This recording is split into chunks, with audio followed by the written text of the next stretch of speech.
பிரக்ஞானந்தாவுடன் 15 நிமிடங்கள் சதுரங்கம் விளையாடிய தமிழக முதலமைச்சர் விஜய் அவரை வாழ்த்தியுள்ளார்.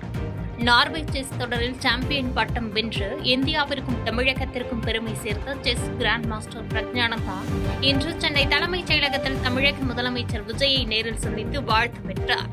இந்த சந்திப்பின் போது தமிழக அரசு சார்பில் பிரக்ஞானந்தாவிற்கு ரூபாய் 50 லட்சம் ஊக்கத்தொகை வழங்கப்பட்டது. தொடர்ந்து முதலமைச்சர் வேண்டுகோளின்படி 15 நிமிடங்கள் பிரக்ஞானந்தா செஸ் விளையாடினார்.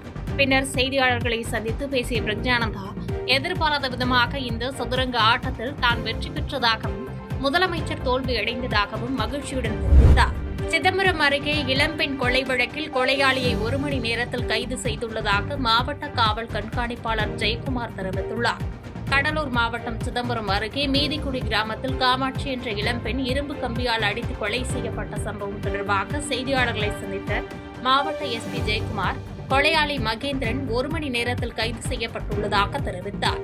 கணவரை பிரிந்து வாழ்ந்த பெண்ணின் குடும்பத்திற்கும் மகேந்திரனுக்கும் பண பரிவர்த்தனை இருந்து வந்த நிலையில் பெண்ணுடன் தொடர்பு இருப்பதாக மகேந்திரன் வதந்தி பரப்பியுள்ளார் என்றும் இதனை மறுத்து காமாட்சி மகேந்திரனுக்கு தெரியாமல் அவரை பேச வைத்து வீடியோ பதிவு செய்து சமீபத்தில் வாட்ஸ்அப்பில் பரப்பியதால் ஆத்திரமடைந்த மகேந்திரன் காமாட்சியை இரும்பு கம்பியால் கொடூரமாக தாக்கியுள்ளார். இதில் படுகாயமடைந்த காமாட்சி மருத்துவமனைக்கு செல்லும் வழியில் உயிரிழந்தார் என மாவட்ட எஸ்பி ஜெயக்குமார் விளக்கமளித்துள்ளார். மேலும் கொலையாளி மகேந்திரனை கைது செய்து மேல் நடவடிக்கை மேற்கொண்டு வருவதாக தெரிவித்துள்ளார். 3 மாதங்களுக்கு முன்பு காட்டுமன்னார் கோயில் வரவழைத்து ஒரு வீடியோ ரெக்கார்ட் பண்ணுது. வீடியோ ரெக்கார்டில் இந்த மாதிரி உனக்கு எனக்கு தொடர்பு இருக்கா சொல்லு அப்படின்ற மாதிரி, இல்லை நான் போய் சொன்னேன் அப்படின்றத ஒரு வீடியோ ரெக்கார்டை பண்ணி அந்த பொண்ணு இவரோட செல்ஃபோன்லேயே வைத்து இருக்கிறது. ஸோ அந்த செல்ஃபோனை மறுபடியும் இங்கே ஊரில் சொல்லி அந்த செல்ஃபோனை வாங்கி அவர்கிட்டயே மகேந்திரன்ட்ட கொடுத்துட்றாங்க. பட் இப்போ ஒரு 15 நாட்களுக்கு முன்பு அந்த வீடியோ எடுத்தது வாட்ஸ்அப்பில் உள்ளூரில் ஃபுல்லாக ஸ்ப்ரெட் ஆகுது. ஸ்ப்ரெட் ஆன உடனே அதை கண்டு ஊரில் இருக்கிறவங்களாம் இவங்க மகேந்திரன்ட்ட கேட்குறாங்க. இதனால் ரொம்ப மன உளைச்சலில் இருக்கார். ஸோ அதனால் இந்த பெண்ணை ஏதாவது பண்ணியே ஆகணும் அப்படின்ற நோக்கத்தில் தான் இன்றைக்கு காலையில் போகிறாரு. போகும்போது இந்த பெண் அவர் நிலத்துக்கு போகிறாரு. போகும்போது இந்த பெண் கோலம் போட்டுக்கிட்டு இருக்கு. உடனே நிலத்துக்கு போய் அங்கே இருக்கக்கூடிய இரும்பு ராடை கொண்டு இந்த பெண்ணை அடிக்கிறதுக்கு வர்றாரு. முதல்ல அவங்க அப்பா உட்காந்துருக்காரு, அவர் அடிக்கிறாரு. அதுக்கப்புறம் இந்த பெண்ணை அது ராடால் 2-3 தடவை தலையில் அடித்ததுனால படுகாயம் அடைந்த அந்த பெண் ஆஸ்பத்திரி கொண்டு செல்லும்போது இறந்து விடுகிறார். இதுதான் முதல் கட்ட விசாரணையில் தெரிய வருது. சென்னையில் தடையை மீறி காலை வேளையில் நுழைந்த லாரி மோதி நேரிட்ட விபத்தில் நீதிமன்ற துணை பதிவாளர் உட்பட 2 பரிதாபமாக உயிரிழந்தனர். சென்னை மூலக்கொத்தளம் சிக்னலில் நின்று கொண்டிருந்த இருசக்கர வாகனங்கள் மீது கட்டுப்பாட்டை இழந்த ரேஷன் பொருட்கள் ஏற்றிய லாரி மோதியதில் 2 சம்பவ இடத்திலேயே பரிதாபமாக உயிரிழந்தனர். உயிரிழந்தவர்கள் சென்னை உயர்நீதிமன்ற துணை பதிவாளர் முரளிதரன் மற்றும் கௌதம் என அடையாளம் காணப்பட்டனர். மேலும் நீதிபதியின் உதவியாளர் ராஜேஸ்வரி மற்றும் செக்யூரிட்டி பாலகிருஷ்ணன் ஆகியோர் படுகாயமடைந்து ஸ்டான்லி மருத்துவமனையில் அனுமதிக்கப்பட்டுள்ளனர். விபத்தை ஏற்படுத்திய லாரி ஓட்டுநர் ராஜ்குமார் கைது செய்யப்பட்டுள்ள நிலையில் காலை வேளையில் சென்னையில் கனரக வாகனங்களுக்கு தடை விதிக்கப்பட்டிருந்ததும் விதிகளை மீறி லாரி உள்ளே அனுமதிக்கப்பட்டதே இந்த விபத்திற்கு காரணம் என பொதுமக்கள் குற்றம் சாட்டியுள்ளனர். சென்னையிலிருந்து ரயிலில் புறப்பட்ட கல்லூரி மாணவர் மாயமாக்கி 85 நாட்களாகியும் கிடைக்காத நிலையில் தன்னுடைய மகனை மீட்டு தர கோரி தாய் கண்ணீருடன் மனு அளித்துள்ளார். கோவை மாவட்டம் பொள்ளாச்சி அருகே உள்ள ஆத்து பொள்ளாச்சி கிராமத்தை சேர்ந்த விமல் என்ற தனியார் கல்லூரி 2ஆம் ஆண்டு மாணவர் கடந்த மார்ச் 16ஆம் தேதி சென்னை சென்ட்ரலிலிருந்து ஆலப்புழா எக்ஸ்பிரஸ் ரயிலில் ஊருக்கு புறப்பட்ட நிலையில் மாயமாகியுள்ளார். இதுகுறித்து ஜோலார்பேட்டை ரயில்வே காவல் நிலையத்தில் வழக்கு பதிவு செய்யப்பட்டு 85 நாட்களாகியும் இதுவரை எந்த தகவலும் கிடைக்கவில்லை என கூறப்படுகிறது. இதனால் மனவேதனை அடைந்த மாணவனின் தாய் புவனேஸ்வரி கிராம மக்களுடன் பொள்ளாச்சி சாராட்சியர் அலுவலகத்தில் மனு அளித்தார். ரயிலில் பயணம் செய்யும் மாணவர்களுக்கு பாதுகாப்பு இல்லையா என கண்ணீருடன் கேள்வி எழுப்பிய அவர் தனது மகனை கண்டுபிடித்து கொடுக்க வேண்டும் என தமிழக அரசுக்கு கோரிக்கை வைத்துள்ளார். என் பையன் காணாம போய் இன்னைக்கோட 85 நாள் ஆச்சு. என் பையன் காலேஜில் படிக்கிற செகண்ட் இயர் இன்ஜினியரிங் காலேஜ் படிக்கிறான். சென்னை சாய்ராம் இன்ஸ்டியூட் ஆஃப் டெக்னாலஜியில் லீவுக்காக மார்ச் மாதம் 16ஆம் தேதி ஊருக்கு வந்தவன் சென்னை சென்ட்ரல்லேருந்து ரயில் ஏறி சென்னை ஆலப்புழா எக்ஸ்பிரஸில் 16ஆம் தேதி பேசினதோடு சரி. அதுக்கப்புறம் என் பையனுக்கு என்ன நடந்தது என்ன ஆச்சுங்கிறது இப்போ வரைக்கும் எந்த தகவலும் இல்லாத காரணத்தினால நிறைய அலுவலகங்கள் அரசு அலுவலகங்களில் சம்மந்தப்பட்ட விஷயங்களில் கொண்டு போய் நான் மனுவாக கொடுத்துருக்கேன். எல்லா பக்கமும் எங்களுக்கு எந்த இடத்துலையும் ஒரு தீர்வு கிடைக்காததுனால இன்றைக்கி வட்டாட்சியர் அலுவலகத்தில் வந்து என்னோட குறையோட மனுவாக இன்றைக்கி வட்டாட்சியர் அவர்களுக்கு கொடுத்துருக்குறேன். என்ன காரணம் பார்த்தீங்கன்னா, முதலமைச்சரை நான் சந்தித்து பேசணும். எனக்கு ஒரு குறுகிய ஒரு 10 நிமிஷமாவது அவர் எனக்காக ஒதுக்கி டைம் கொடுக்கணும். காரணம் என்னன்னு கேட்டிங்கன்னா, பையனை காணோம், 85 நாள் ஆச்சு. எந்த தகவலும் இல்லாமல் நான் உயிர் வாழ்ந்துட்டு இருக்கிறேன். எங்கள் குடும்பத்தோட எங்கே இருக்கா என்ன ஆனான்ற தகவல் தெரியாமல் என் குடும்பத்தோடு வாழ்ந்துட்டு இருக்கிறேன். இந்த விஷயத்தை பற்றி நான் முதலமைச்சர்கிட்ட ஒரு 10 நிமிஷம் டைம் ஒதுக்கி என்னோட குறையை கேட்டு என்னோட குறையும் என் குடும்பத்தோட குறையும் நிவர்த்தி பண்ணி கொடுக்கணும். எங்களுக்கு ஒரு நல்ல வழியை என் பையன் எங்கே இருந்தாலும் கண்டுபிடிச்சி கொடுக்கணுங்கிறதுக்காக கோரிக்கை மனு. தான் படித்த பள்ளியில் ஆசிரியர்கள் காலில் விழுந்து ஆசி பெற்ற அமைச்சர் விஜய் பாலாஜி செயல் அங்கிருந்தவர்களிடையே நெகிழ்ச்சியை ஏற்படுத்தியது. ஈரோடு மாவட்டம் கருங்கல்பாளையம் காமராஜர் மாநகராட்சி மேல்நிலைப் பள்ளியில் மாணவர்களுக்கு நோட்டு புத்தகம் வழங்கும் விழா நடைபெற்றது.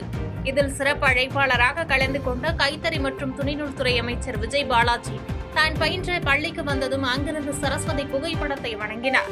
தொடர்ந்து தனக்கு பாடம் நடத்திய ஆசிரியர்கள் அங்கிருப்பதை சற்றும் எதிர்பாராத அமைச்சர் திடீரென அவர்கள் அனைவரின் காலிலும் விழுந்து மண்டியிட்டு ஆசீர்வாதம் பெற்றார். அமைச்சரின் இந்த நெகிழ்ச்சியான செயலால் ஆசிரியர் ஒருவர் அவரது கன்னத்தில் செல்லமாக தட்டி கொடுத்தார். இந்த சம்பவம் அங்கிருந்த ஆசிரியர்கள் மற்றும் மாணவர்கள் மத்தியில் பெரும் நெகிழ்ச்சியை ஏற்படுத்தியது. டாஸ்மாக் கடைகள் மூடப்பட்டதால் ரூபாய் 8000 கோடி வருவாய் இழப்பு ஏற்பட்டாலும் தாவேக அரசுக்கு மக்கள் நலனே முக்கியம் என்று மதுவிலக்குத்துறை அமைச்சர் விக்னேஷ் தெரிவித்துள்ளார். திண்டுக்கல் மாவட்டத்தில் பேருந்து நிலையம் மற்றும் அரசு மருத்துவமனையை ஆய்வு செய்த பின்பு செய்தியாளர்களை சந்தித்த அமைச்சர் விக்னேஷ், கடந்த ஆட்சியில் முறைகேடாக துவங்கப்பட்ட பார்கள் மீது நடவடிக்கை எடுக்கப்படும் என உறுதியளித்தார். மேலும் தமிழகத்தில் 717 டாஸ்மாக் கடைகள் மூடப்பட்டுள்ளதால் ஏற்பட்டுள்ள வருவாய் இழப்பை ஈடுகட்ட பிற துறைகள் மூலம் நடவடிக்கை எடுக்கப்பட்டு வருவதாகவும், கமிஷனாக சென்ற ரூபாய் 1200 கோடி அரசு கஜானாவிற்கு கொண்டு வரப்பட்டுள்ளதாகவும் கூறினார். இந்த துறை ரொம்ப பெரிய துறை. நான் அதுக்கு முன்னாடி சொன்ன மாதிரி ஒவ்வொரு ஸ்டெப்பாக உள்ளே எடுத்துகிட்டு வரோம். முதல்ல அரசுக்கு வர வேண்டிய வருமானம் அரசோட கஜானாக்கு வரணுங்கிறது ஒரு முயற்சியாக ஃபஸ்ட்டு முயற்சி எடுத்து அதில் மிகப்பெரிய வெற்றியும் பெற்றுட்டோம். அடுத்தது இந்த பாட்டிலுக்கு மேலே 10 ரூபா அது டெபாசிட் ஸ்டிக்கர் ஒட்டியிருந்தா கூட அது எம்ஆர்பிக்குள்ளே வராமல் ஒரு 10 ரூபா போச்சுன்னா அது தனிநபருக்கு தனியாக போகுதுங்கிற ஒரு பெரிய பிரச்சனை. இதெல்லாம் இன்றைக்கி நேற்று பிரச்சனை இல்லை, பல வருஷங்களான பிரச்சனை. அந்த பிரச்சனையும் ஒரு சட்டமன்ற கூட்டத்தொடருக்குள்ள அதுக்கான ஒரு தீர்வு எட்டப்படும் அப்படின்னு சொல்லி ரொம்ப ஒட்டுமொத்த துறையுமே அதில் கவனம் செலுத்தி தீவிரமாக ஒர்க் பண்ணிட்டு இருக்கிறோம். 2, 3வது இந்த கடைகளோட எண்ணிக்கை குறைப்பு. அரசு மருத்துவமனை பக்கத்தில், கோயில் பக்கத்தில், பேருந்து நிலையங்கள் பக்கத்தில் இருக்க மருத்துவமனைகளை கணிசமாக குறைக்கணுங்கிறது தளபதியோட உத்தரவு. அது குறைக்கும் போது அரசு கவனிச்சிட்டு இருக்கு எங்கெங்கே என்னென்ன பிரச்சனை வருதுன்னு. ஸோ எந்த பிரச்சனையும் இல்லையுமா, ரொம்ப சந்தோஷம். திருப்பி கடைகளை குறைக்கிறதுக்கான வேலைகளை ஸ்டார்ட் பண்ணலாம். இல்லை இப்போ நீங்கள் சொல்கிற மாதிரி FL2க்கு நிறைய பேர் போகிறாங்க, மற்ற பழக்கங்கள் ஊடுருவல் வருது, கள்ள சந்தையில் மதுபானம் விற்குது அப்படிங்கிற ஒரு ரிப்போர்ட் வரும்போது அதுக்கு தகுந்த மாதிரி ஒரு ஸ்டெப் எடுப்போம். ஸோ இப்போ 717 கடையை முழுசாக மூடி ஒரு 2 நாள் 3 நாள் ஆச்சு. இனி அதை கவனிக்கிறோம் எங்கெங்கே என்னென்ன பிரச்சனை வருதுங்கிறத அதுபடி முடிவெடுப்போம். குமரி மாவட்ட மீனவ குடும்பங்களுக்கு மீன்பிடி தடைக்கால நிவாரணம் மற்றும் ரூபாய் 21.96 கோடி மதிப்பிலான பல்வேறு நலத்திட்ட உதவிகள் அரசு சார்பில் வழங்கப்பட்டன. குமரி மாவட்ட ஆட்சியர் அலுவலகத்தில் நடைபெற்ற விழாவில் 27,250 மீனவ குடும்பங்களுக்கு தலா ரூபாய் 8,000 தடைக்கால நிவாரணமும், நாட்டுப்படகு இயந்திரங்கள் மற்றும் மானிய விலையில் உபகரணங்களும் வழங்கப்பட்டன. இந்த நிகழ்வில் அமைச்சர் ராஜேஷ்குமார், அதிகாரிகள் மற்றும் நாடாளுமன்ற உறுப்பினர் விஜய் வசந்த் முன்னிலையில் இந்த நலத்திட்டங்கள் மீனவர்களிடம் ஒப்படைக்கப்பட்டன. தாவேக ஆட்சி 3 மாதங்கள் தான் இருக்கும் என்று திமுக தலைவர் மு.க. ஸ்டாலின் பேசியது தவறு என்றும், தாவேக அரசு 5 ஆண்டுகள் நீடிக்க வேண்டும் என்பதே சிபிஐயின் விருப்பம் என வீரபாண்டியன் தெரிவித்துள்ளார். கிருஷ்ணகிரியில் நில ஆக்கிரமிப்பு நோட்டீஸை கண்டித்து நடைபெற்ற சிபிஐ ஆர்ப்பாட்டத்திற்கு பின்பு செய்தியாளர்களை சந்தித்து பேசிய கட்சியின் மாநில செயலாளர் வீரபாண்டியன், கூட்டணி குறித்து ஜூன் 10, 11 தேதிகளில் முடிவெடுக்கப்படும் என்று அறிவித்துள்ளார். மேலும் ஏழைகளுக்கான திட்டங்களை தாவேக அரசு தொடர்ந்தால் சிபிஐ தொடர்ந்து ஆதரிக்கும் என்று அவர் கூறினார். முன்னாள் முதல்வர் இந்த ஆட்சி 3 மாதம் கூட தாங்காது அப்படின்னு சொல்றாங்க. அவர் தமிழ்நாட்டின் மூத்த தலைவர். பல்வேறு பொறுப்புகளை வகித்த அனுபவம் மிகுந்தவர், ஒரு பெரிய ஜனநாயக கட்சியின் தலைவர். மாண்புமிகு ஸ்டாலின் அவர்கள் அவ்வாறு கூறியிருக்கக்கூடாது என்பதுதான் எங்கள் கருத்து. அடுத்து சண்முகம் தோழர் கூட சொன்னார், திமுக கூட்டணி என்பது தற்பொழுது தமிழகத்தில் இல்லை, மதசார்பற்ற கூட்டணி தமிழ்நாட்டில் கிடையாது, நாங்கள் இந்தியா கூட்டணியில் தான் அங்கம் வகிக்கிறோம் அப்படின்ற மாதிரி அவர் சொல்லியிருக்காரு. இதை பற்றி இந்திய கூட்டணியில் இடதுசாரிகள் அங்கம் இருக்கிறோம். இந்திய கூட்டணி வலுப்பெற வேண்டும். இந்திய நலனுக்காக, கட்சி நலன்களுக்கு அப்பா இந்திய நலன்களை முன்னிறுத்துகிற போது இந்திய கூட்டணி தான் அதில் நாங்கள் இருக்கிறோம். தமிழ்நாட்டில் திமுக தலைமையில் இருந்த கூட்டணிகள், சில அரசியல் கட்சிகள் ஆட்சியில் அங்கம் பெறுகிறது, இடதுசாரிகள் வெளியிலிருந்து நாங்கள் ஆதரவளிக்கிறோம் என்கிற போது இயல்பாகவே அந்த கூட்டணியில் ஏற்கனவே இருந்த அரசியல் கட்சியில் ஏதும் இல்லை என்கிற போது அந்த சூழலில் அவர் சொல்லியிருக்கக்கூடும். நாங்களும் இது பற்றி ஒரு அதிகாரபூர்வமான அறிவிப்பை 10-11 நிர்வாக குழு கூட இருக்கிறது, 9 செயற்குழு கூட இருக்கிறது.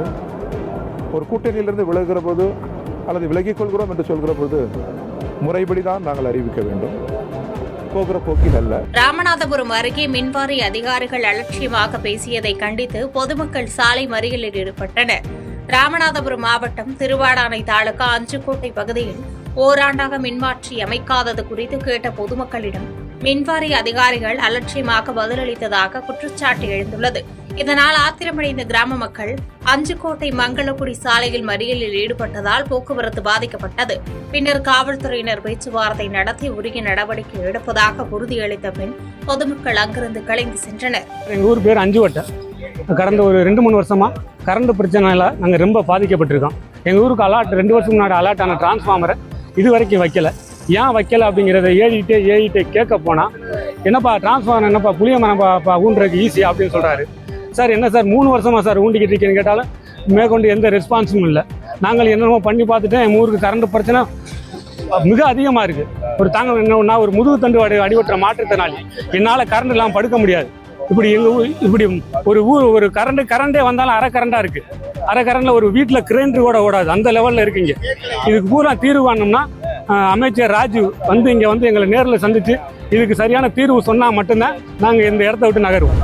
மின்சார வாரியத்தில் இந்த ஆண்டிற்குள் 15,000 புதிய அரசு பணியிடங்கள் நிரப்பப்படும் என அமைச்சர் சிடிஆர் நிர்மல்குமார் அறிவித்துள்ளார். சென்னையில் செய்தியாளர்களை சந்தித்த மின்சாரத்துறை அமைச்சர் சிடிஆர் நிர்மல்குமார், நீண்ட காலமாக நிலுவையில் இருந்த 300 உதவி பொறியாளர்களுக்கு செயற் பொறியாளர்களாக பதவி உயர்வு வழங்கப்பட்டுள்ளதாக தெரிவித்தார். மேலும் டெண்டர் முறைகேடுகளை தடுத்து ஆண்டுக்கு ரூபாய் 30,000 கோடி வரை அரசு பணத்தை சேமிக்கும் வகையில் புதிய டெண்டர் கொள்கை அடுத்த வாரம் முதல் அமல்படுத்தப்பட உள்ளதுடன் சூரிய சக்தி அனுமதிகளில் இடைத்தரகர்களை ஒழிக்க புதிய இணையதளமும் அறிமுகம் செய்யப்பட உள்ளதாக தெரிவித்தார். தமிழகத்தில் மின் தட்டுப்பாடு இல்லை என்று குறிப்பிட்ட அமைச்சர், சென்னையில் நிலவும் லோ வோல்டேஜ் பிரச்சினைகளுக்கு பழமையான உபகரணங்களை மாற்றி 40 நிமிடங்களில் பழுது நீக்க கூடுதல் குழுக்கள் அமைக்கப்பட்டுள்ளதாக தெரிவித்தார். மேலும் மின்பெட்டிகளில் ஃபியூஸ் பிடுங்கி திட்டமிட்டு செயல்களில் ஈடுபடுவோர் மீது கடுமையான சட்ட நடவடிக்கை எடுக்கப்பட்டு வருவதாகவும் எச்சரித்துள்ளார். அடுத்த கட்டமாக இந்த வருடம் நிறைய, அதாவது குறைந்தபட்சம் 15,000 பேரையாவது வேலைக்கு எடுக்க வேண்டிய இடத்துல இருக்கும். ஏன்னா நம்ம ஆல்ரெடி 70,000 பேர் ஷார்ட்டேஜில் இருக்கும் இன்றைக்கி இருக்கிற சூழ்நிலையில். ஸோ அதில் முதல் கட்டமாக 15,000 பேராவது எடுக்க வேண்டிய கட்டாயத்தில் இருக்கும். ஸோ அதற்கான ப்ரொப்போசலையும் தயார் செஞ்சிட்ருக்கோம். அதை முதல்வர் பார்த்து சரி பார்த்து அதுக்கப்புறம் முதல்வர் ஒப்புதல் பேரில் அடுத்த கட்டமாக அதையும் கொண்டு போய் நம்ம இந்த வருடம் 15,000 பேரையாவது பணியில் எடுக்கும் வேலைகளை செய்வோம். ஸோ ஒவ்வொரு இடத்துலையும் நம்ம மின்சார வாரியத்தை சீரமைக்கும் பணிகளை எல்லா கட்டத்திலும் செஞ்சுட்டு வரோம். ஸோ எல்லா துறைகளிலும் அதில் இருக்க எல்லா டிபார்ட்மெண்ட்டும் செஞ்சுட்டு வரோம். கண்டிப்பாக ஊழியர்களுக்கு தேவையான அனைத்தையும் அவங்களுக்கு என்னென்ன கிடைக்க வேண்டிய இதெல்லாம் நியாயமாக கிடைக்க வேண்டும். ஸோ அதையும் செய்து கொண்டு வருகிறோம். கண்டிப்பாக வர காலத்தில் அதே மாதிரி செய்வோம். திண்டுக்கல் மாவட்டம் பழனி முருகன் கோயிலில் நடைபெற்று வரும் பல்வேறு வளர்ச்சி மற்றும் கட்டுமான பணிகளை இந்து சமய அறநிலையத்துறை அமைச்சர் ஆய்வு செய்த பின்பு செய்தியாளர்களை சந்தித்தார். அப்போது பக்தர்களின் பயன்பாட்டிற்காக முடிவுற்ற சில பெருந்திட்ட பணிகள் திறந்து வைக்கப்பட்டுள்ளதாகவும், மாஸ்டர் பிளான் திட்டத்தின் கீழ் அமைய உள்ள 2வது ரோப்கார் மற்றும் நவீன காத்திருப்பு கூடங்கள் குறித்து விரிவாக ஆலோசிக்கப்பட்டுள்ளதாகவும் தெரிவித்தார். மேலும் திருப்பரங்குன்றம் விவகாரம் குறித்த கேள்விக்கு அறநிலையத்துறையின் நிர்வாகத்தை கையாள்வதே தனது பணி என்றும், கொள்கை முடிவுகளை முதலமைச்சரை எடுப்பார் என்றும் விளக்கமளித்துள்ளார். ஏற்கனவே இங்க பல்வேறு திட்டப்பணிகள், கட்டுமான பணிகள் அப்படின்ற விஷயங்கள் நடந்துட்டு இருக்கு.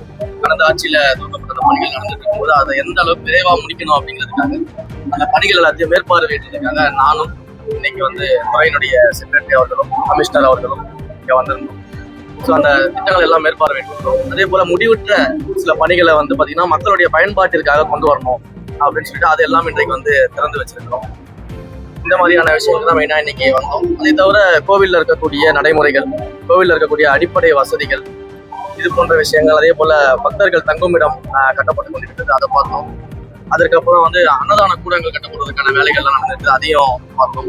கோயிலில் இருக்கக்கூடிய மேலே இருக்கக்கூடிய அந்த வரிசைகள், பக்தர்கள் செல்லக்கூடிய வரிசைகள்லாம் எப்படி கரெக்டாக மேனேஜ் பண்ணிட்டு இருக்காங்கன்றதை பார்த்தோம். அன்னதான கூடங்கள் வந்து எப்படி செயல்பட்டு இருக்கு, அங்கே பக்தர்களுக்கு வந்து எந்த மாதிரியான அன்னதானம் வழங்கப்பட்டு கொண்டிருக்கிறது, அந்த உணவின் தரம், இது எல்லாத்தையும் பார்த்தோம். அதே போல உலக அளவில் வந்து ரொம்ப ஃபேமஸாக இருக்கக்கூடிய பழனியின் பஞ்சாமிர்தம் வந்து எப்படி தயாரிக்கப்படுகிறது அப்படின்னு அந்த ஆய்வை வந்து பார்த்தோம். இப்படி எல்லா இடங்கள்லையும் இந்த கோவிலை சுற்றி என்ன நடக்குதுன்றதை இன்னைக்கு ஆய்வு பண்ணணும்னு சொல்லி வந்திருந்தோம். ஸோ இந்த ஆய்வை தான் இன்னைக்கு பண்ணியிருக்கோம். செய்திகளை உடனுக்குடன் தெரிந்து கொள்ள கீழ்கண்ட கேபிள் மற்றும் டிடிஹெச் நெட்வொர்க்குகளில் எம்நாடு செய்தி தொலைக்காட்சியை காணுங்கள். பாதகம் செய்பவரை கண்டால் நாம் பயம் கொள்ளலாகாது பாப்பா. மோதி மிதித்து விடு பாப்பா, அவர் முகத்தில் உமிழ்ந்து விடு பாப்பா. அண்மை செய்திகளை உடனுக்குடன் தெரிந்து கொள்ள இணைந்திருங்கள் எம்நாடு தொலைக்காட்சியுடன்.